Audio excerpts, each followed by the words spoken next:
Missão legal dada é missão cumprida. Missão ilegal não é cumprida. Em nenhum momento, como vi depois nos autos,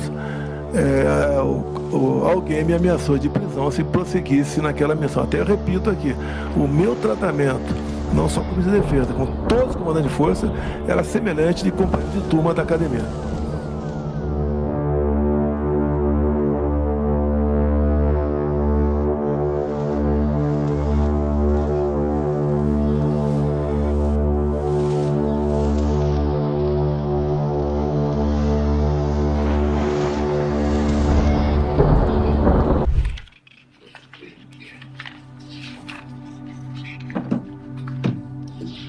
Cumprimento todos os advogados, advogadas, todos os presentes. Vamos iniciar com o interrogatório do réu Jair Messias Bolsonaro. Chamo junto com os seus advogados, Celso Vilardi e Paulo Amador.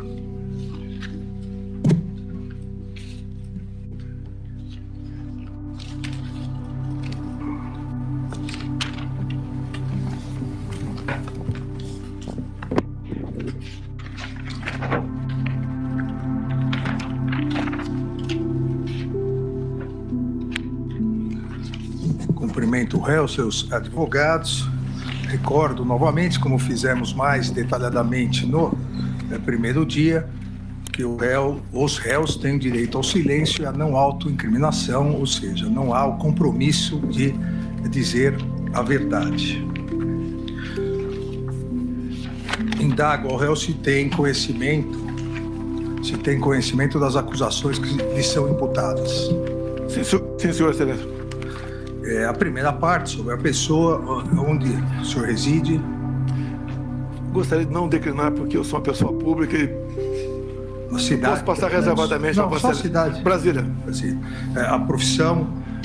Militar da reserva. Já foi preso ou processado alguma vez? Pela justiça, não. É casado? Casado. Tem filhos? Sim, senhor. É verdadeira a acusação que lhe é feita? Não procede a acusação, excelência. Tem algum motivo particular a atribuir a acusação imposta na denúncia? Senhor. Conhece as testemunhas já inquiridas? Tem alguma suspeição, impedimento em relação a elas? Conheço muitas delas, nada contra. Então, vamos às perguntas específicas.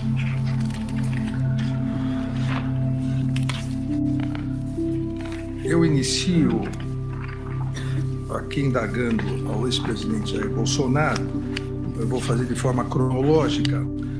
No dia 5/7 de 2022, a reunião ministerial, que já foi várias vezes aqui citado, uma vez que outros réus do Núcleo 1 participaram, o ex-ministro da Justiça Anderson Torres, Paulo Sérgio Nogueira, o ex-ministro da Defesa, e Augusto Heleno, também o ex-ministro da Casa, do GSI.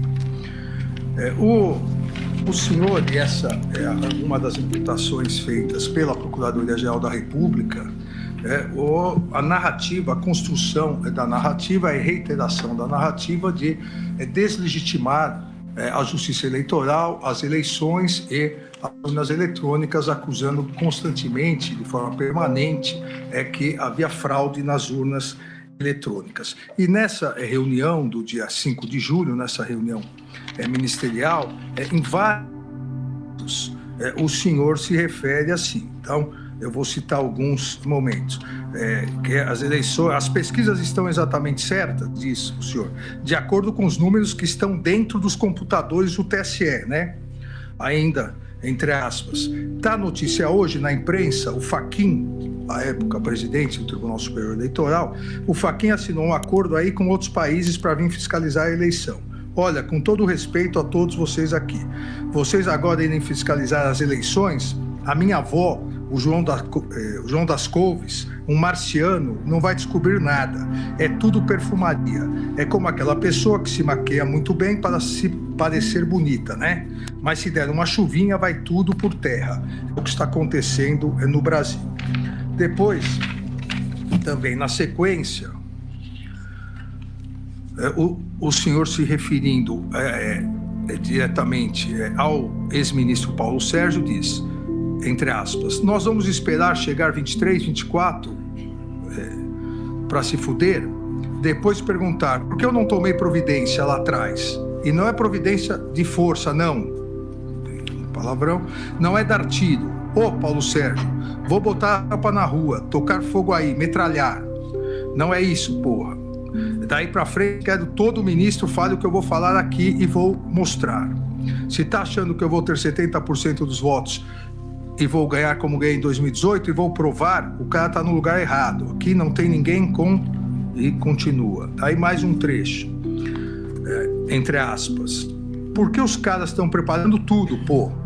Pro Lula ganhar no primeiro turno, na fraude. Vou mostrar como e por quê. Alguém acredita aqui em Fachin, Barroso, Alexandre de Moraes? Alguém acredita? Se acreditar, levanta o braço. Acredita que eles são pessoas isentas, estão preocupados em fazer justiça, seguir a Constituição? Aí, num outro trecho da reunião, também entre aspas, o nosso Supremo aqui é um poder à parte, é um super Supremo. Eles decidem tudo, fora, muitas vezes fora das quatro linhas. Não dá pra gente ganhar o jogo, né? Com o pessoal atirando tijolo da arquibancada em cima dos jogadores nossos. Com o juiz que toda hora dá impedimento quando a gente ataca. Mesmo o cara sai driblando na área dele até fazer o gol, o juiz dá impedimento. Aí, na sequência, também... Eu não tenho, entre aspas, eu não tenho dúvida que está acontecendo, não tenho prova de muita coisa, mas tenho dúvida. Essas afirmações que o réu fez nessa reunião, na verdade, elas foram uma sequência de várias afirmações em várias entrevistas. Então, eu queria que o réu esclarecesse qual era concretamente o fundamento que o réu tinha para poder alegar fraudes, que havia fraudes nas eleições, fraude nas urnas eletrônicas e que os ministros do TSE, citados nominalmente, à época os ministros do Supremo que faziam parte do TSE, o ministro Barroso, o ministro Fachin e eu, estariam direcionando as eleições. Sim, senhor ministro. Primeiro, boa tarde, Vossa Excelência. Senhor Luiz Fux, senhor Paulo Gonet. Eu fiquei 2 anos como vereador e 28 como parlamentar. A minha retórica sempre foi parecida com isso. Vamos lá. A questão da desconfiança, suspeição ou crítica às urnas não é algo privativo meu. Eu poderia citar vários nomes, citaria apenas alguns aqui. O senhor Flávio Dino, em 2012, quando ele perdeu a eleição, ou 2010, quando ele perdeu a eleição para o governo do Maranhão. Ele diz, eu teria um vídeo, mas foi indeferido o pedido, mas no vídeo está o seguinte: hoje eu tive a oportunidade de ser vítima de um processo que precisa ser aprimorado, ser melhor auditado, que é o sistema das urnas eletrônicas. E depois, o senhor acredita que houve fraude? Houve várias fraudes, várias modalidades. Palavra do senhor Flávio Dino.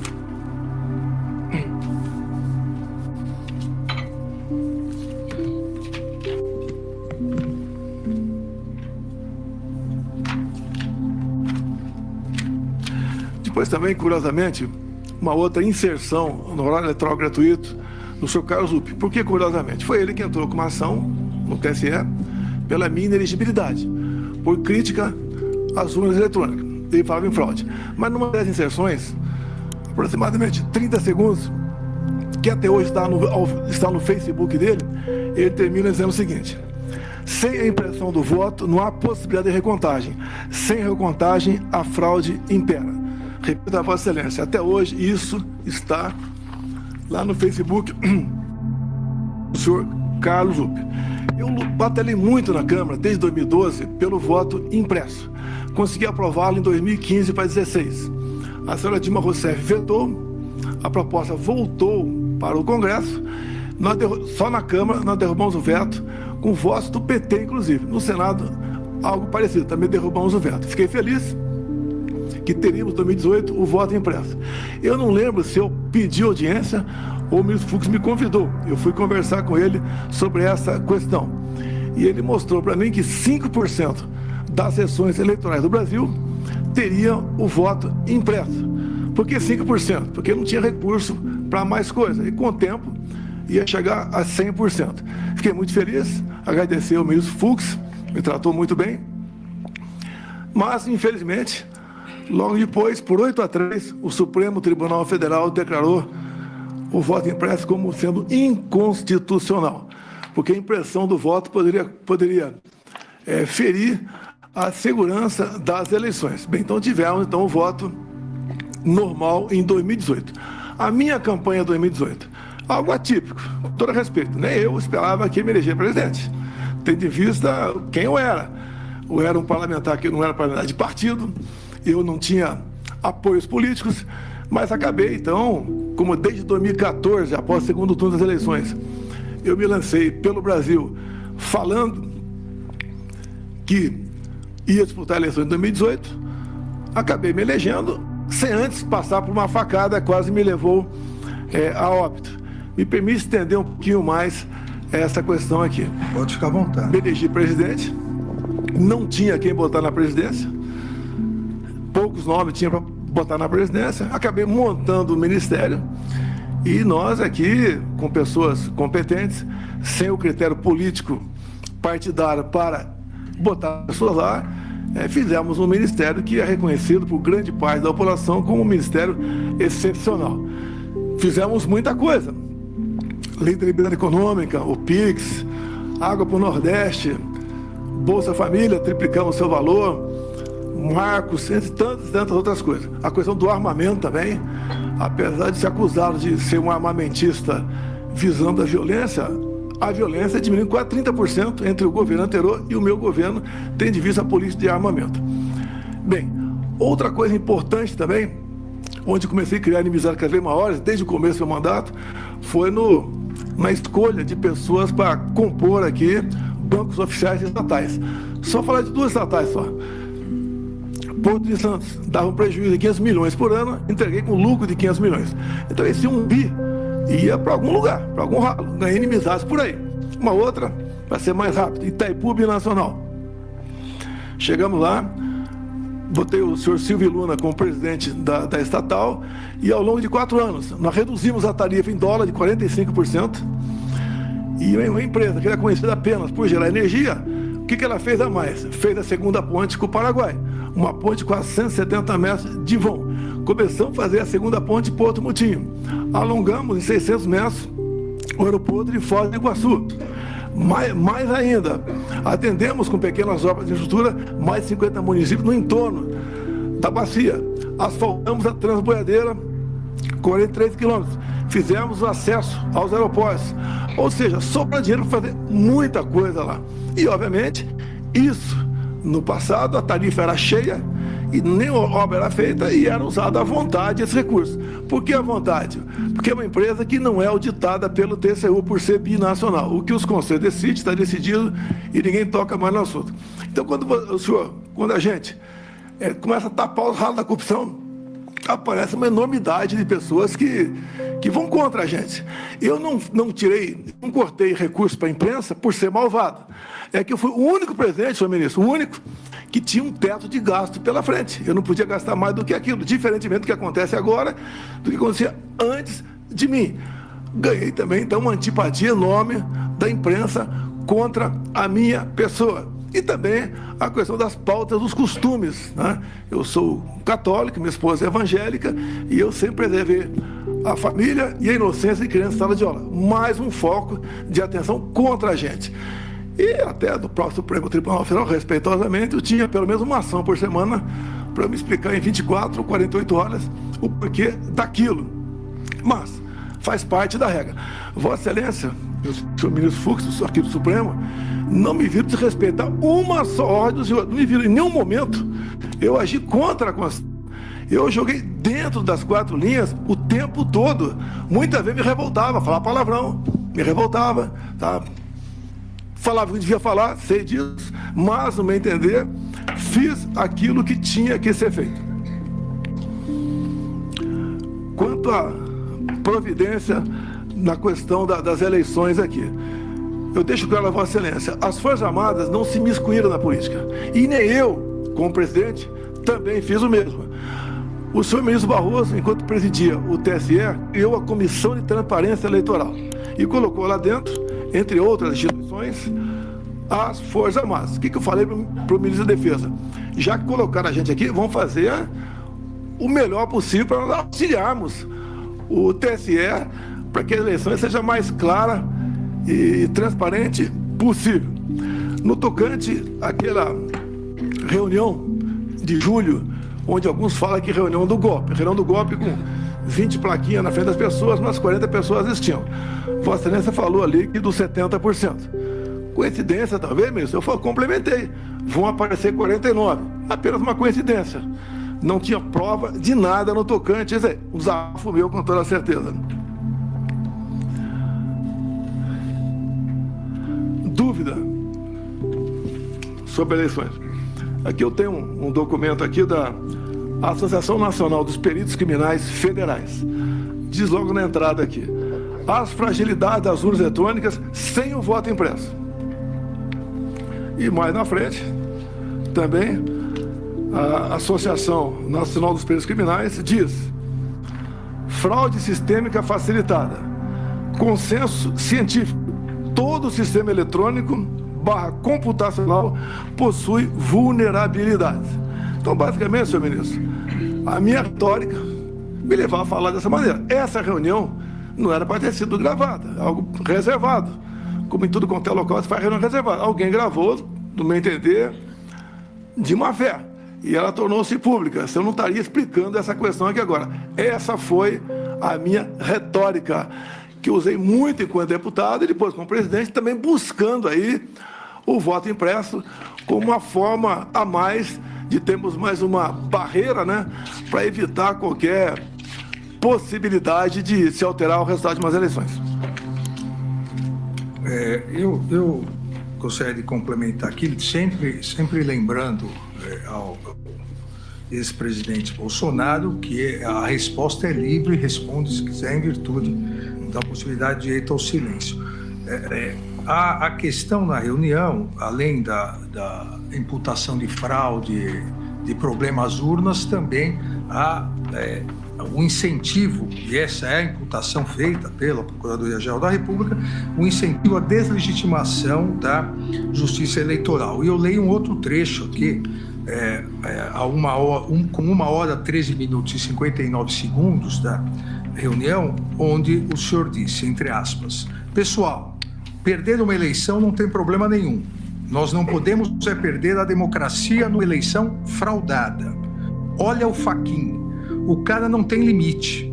E não vou falar que o Fachin está levando 30 milhões de dólares. Não vou falar isso aí. O que o Barroso está levando, 30 milhões de dólares. Não vou falar isso aí. Que o Alexandre de Moraes está levando 50 milhões de dólares. Não vou falar isso aí. Não vou levar para esse lado. Não tenho prova, pô. Mas algo esquisito está acontecendo. Esse cidadão que está aqui é um marxista, advogado do MST. O Alexandre de Moraes, vocês sabem qual é a vida pregressa dele. O Barroso, vocês também sabem. Quais eram os indícios que o senhor tinha que nós estaríamos levando 50 milhões, 30 milhões de dólares? Não tem indício nenhum, senhor ministro. Tanto é que era uma reunião para não ser gravada, um desabafo, uma retórica que eu usei. Se fosse outros 3 ocupando, teria falado da mesma coisa. Então, me desculpem, não tinha essa intenção de acusar de qualquer desvio de conduta dos senhores 3.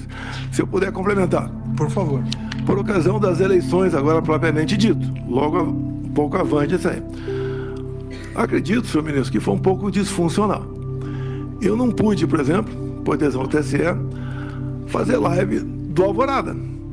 Eu tinha que ir na casa de um conhecido para fazer uma live. Eu não pude, por ocasião do horário eleitoral gratuito, usar as imagens de 7 de setembro. Usar as imagens minhas na ONU. Usar imagem do outro candidato lá na comunidade do Rio de Janeiro usando o gorro do CPX.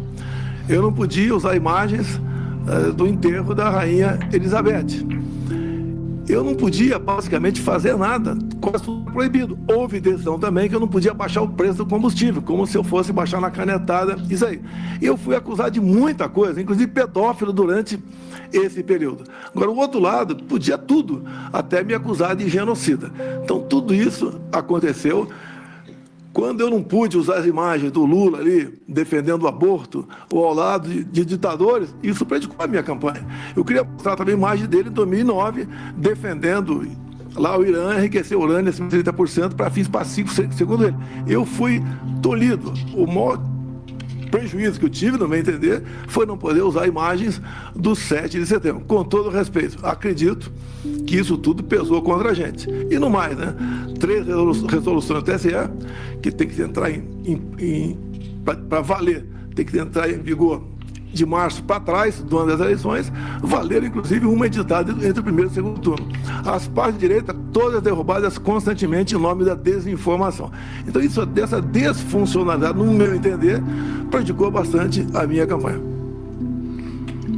Como já havia dito anteriormente em outro depoimento, né, no interrogatório não cabe contestação ao que diz o réu, mas é importante citar, e o senhor citou isso, que quando o senhor foi acusado de pedofilia, as imagens feitas e o diálogo, o Tribunal Superior Eleitoral imediatamente proibiu a utilização dessas imagens no debate que seria realizado domingo à noite. E o TSE proibiu isso, sendo provocado domingo às 2 horas da tarde.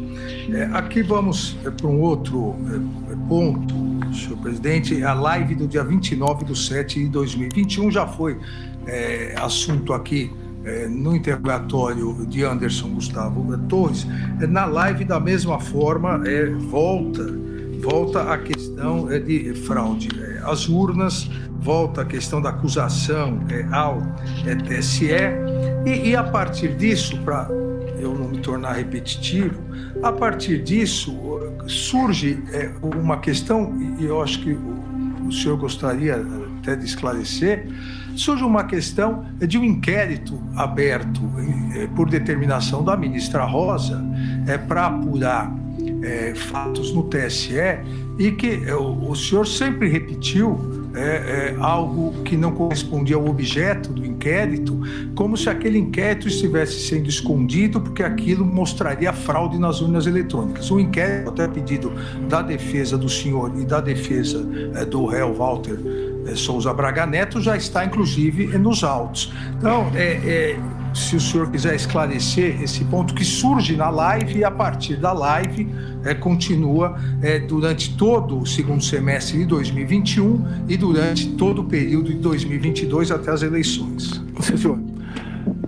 Na semana seguinte ao segundo turno de 2018, foi instalado um inquérito 1361 para apurar inconsistências, fragilidades do sistema eleitoral. E o inquérito começou a voar, a andar bastante rápido. Numa das primeiras páginas, o diretor de TI do TSE, o José Janino, foi ouvido. E foi a primeira pergunta feita para ele sobre a atuação dos hackers lá dentro. E ele responde que eles tiveram de abril até o final do segundo turno dentro dos computadores do TSE. Obviamente a entrada eram por TRS outros, mas foi a resposta do diretor de TI, José Janino, que estiveram lá dentro. A segunda resposta que o José Janino respondeu a um questionamento é que eles haviam capturado as senhas de um ministro, posso falar o nome dele? Por favor. Sérgio Banhos, e 5 diretores outros. Quer dizer, além do hack estar lá dentro, ele teve que sequestrar a senha de um ministro e 5 diretores. E a terceira pergunta foi respondida meses depois, não para o senhor José Janino, mas para o outro servidor. Mas lá atrás foi pedido ao senhor José Janino os logs, que podiam ser entregues no dia seguinte. Levou aproximadamente 9 meses, e a resposta foi que o log havia sido inadvertidamente apagado. Tanto tempo para responder isso. Isso tudo, senhor ministro, no meu entender, não entendo quase nada de informática, são medidas que estimulam, né, o que poderia até ser fake news contra o sistema eleitoral brasileiro. Essas respostas sendo mais rápidas, né, e precisas, como esse inquérito está aberto até hoje, poderia dirimir essas dúvidas. Esse inquérito 1361 está em aberto até hoje, está em São Paulo, e Vossa Excelência, né? Eu acho que foi após aquela live minha, que era um inquérito ostensivo, Vossa Excelência classificou como confidencial. Então aí ficou realmente uma preocupação grande da nossa parte. Não vou sugerir nada a quem quer que seja aqui, mas acredito que, dado o que vem acontecendo de reclamações por ocasião das eleições, para o bem da democracia, seria bom que algo fosse aperfeiçoado para que não pudesse haver qualquer dúvida sobre o sistema eleitoral. Se não houvesse essa dúvida, com toda certeza, nós não estaremos aqui hoje. Na verdade, não há nenhuma dúvida sobre o sistema eletrônico, e esse inquérito não tem absolutamente nada a ver com as urnas eletrônicas, absolutamente nada, e a sua defesa vai poder esclarecer bem, porque já está juntado aos autos. Mas da live, acho que isso é o importante. Vamos a um terceiro ponto que é também importante, citado na denúncia, se o senhor quiser esclarecer. É um ponto que, inclusive, gerou a ação de inelegibilidade no Tribunal Superior Eleitoral, que é a reunião com os embaixadores, a reunião ocorrida dia 19/7/2022. Nessa reunião, em que, na condição de presidente da República, o senhor convidou mais de uma centena de embaixadores, houve várias afirmações e vários ataques, à justiça eleitoral, ao poder judiciário e à lisura das eleições. O senhor, obviamente, se recorda dessa reunião. Eu vou citar alguns trechos aqui e o senhor fique à vontade se quiser esclarecer. Volta essa questão do inquérito, que, como eu disse, o inquérito não tem absolutamente nenhuma ligação com as urnas. O inquérito foi um hacker que ingressou e pegou banco de dados de servidores, e o senhor diz, entre aspas, teria muita coisa a falar aqui, mas eu quero me basear exclusivamente isso para os embaixadores, em um inquérito da Polícia Federal que foi aberto após o segundo turno das eleições de 2018, onde um hacker falou que tinha havido fraude por ocasião das eleições. Falou que ele tinha invadido o grupo dele, o TSE, o Tribunal Superior Eleitoral. E, obviamente, quando se fala em manipulação de números após as eleições, quem manipula é quem ganhou. Aí também uma outra questão sobre isso. Tudo começa nessa denúncia que foi de conhecimento do Tribunal Superior Eleitoral, onde o hacker diz claramente que ele teve acesso a tudo dentro do TSE. Disse mais, obteve acesso aos milhares de códigos-fonte, que teve acesso à senha de um ministro, bem como de outras autoridades. Várias senhas ele conseguiu. E, obviamente, a senhora ministra do TSE na época, que também é do Supremo Tribunal Federal, Rosa Weber, fez com que o inquérito fosse instalado aqui, nas palavras do senhor. Ainda uma outra questão. A Polícia Federal pediu os logs, que podiam ser entregues no mesmo dia ou no dia seguinte, mas 7 meses depois, segundo o documento comigo, o TSE informou que os logs haviam sido apagados. O que o senhor acabou de dizer, o senhor disse isso aos embaixadores. É uma coisa, também entre aspas, é uma coisa que, com todo respeito, eu sou o presidente da República do Brasil e fico envergonhado de falar isso. O que é comum, acontecer em alguns países do mundo é o chefe do executivo conspirar para conseguir uma reeleição. Estamos fazendo exatamente o contrário, porque temos pela frente 3 meses até as eleições. Também, volta ao inquérito, eu tive acesso a esse inquérito um ano passado, divulguei, é um inquérito que não tem qualquer classificação sigilosa, e ao divulgar, o ministro Alexandre de Moraes abre um inquérito para me investigar sobre vazamento. E ainda, o que nós temos aqui no Brasil é que, quando se fala em eleições, elas têm que ser totalmente transparentes, coisa que não aconteceu em 2018. Volta a dizer sobre as eleições, não poderíamos ter tido eleições em 2020 sem apuração total do que aconteceu. O sistema é completamente vulnerável, segundo o próprio TSE, e, obviamente, a conclusão da Polícia Federal. Ainda mantém a acusação de fraude ao sistema eleitoral perante os embaixadores, dizendo: não era um sistema confiável porque ele é inauditável. É impossível fazer uma auditoria em eleições aqui no Brasil. Aí coloca a questão do ministro Fachin, presidente, a suspeição. Deixo claro, isso para os embaixadores, eu repito, deixo claro quando se fala em ministro Fachin, ele foi o responsável por tornar Lula inelegível. Poderia citar outros trechos, um trecho que também não é verdadeiro. O senhor disse: não é o Tribunal Superior Eleitoral quem conta os votos, é uma empresa terceirizada. Eu acho que nem precisava continuar essa explanação aqui. Nós queremos, obviamente, estamos lutando para apresentar uma saída em relação a isso. Ainda mais grave ainda, perante representantes de outros países, eu teria dezenas e dezenas de vídeos para passar para os senhores por ocasião das eleições de 2018, onde o eleitor ia votar e simplesmente não conseguia votar. Ou quando ele apertava o número 1 e depois de apertar o número 7, aparecia o 3 e o voto ia para o outro candidato. O contrário, ninguém reclamou. Temos quase 100 vídeos de pessoas reclamando que foram votar em mim e, na verdade, o voto foi para outra pessoa. Nenhum vídeo de alguém que foi votar no outro candidato e, porventura, apareceu meu nome. Então, nessa reunião, o tópico da reunião, inclusive com a apresentação de... não era propriamente PowerPoint, era a apresentação de documentos no telão. O tópico foi a acusação de fraude nas urnas eletrônicas e parcialidade da Justiça Eleitoral. Foi exatamente isso que o senhor fez? Presidente, em 2016, a senhora Dilma Rousseff reuniu-se com embaixadores. O assunto foi outro, mas ela se reuniu com embaixadores, que é uma política privativa do chefe do Executivo. 2 meses antes dessa minha reunião com embaixadores, o senhor ministro Fachin também se reuniu com embaixadores. E a ênfase foi que, tão logo o TSE concluísse a apuração, os respectivos chefes de Estado deveriam, então, reconhecer o ganhador. Essa é a norma, é a regra, só que me causou surpresa. Daí eu convidei os embaixadores para mostrar o inquérito 1361. E com todo respeito, mesmo que seja um outro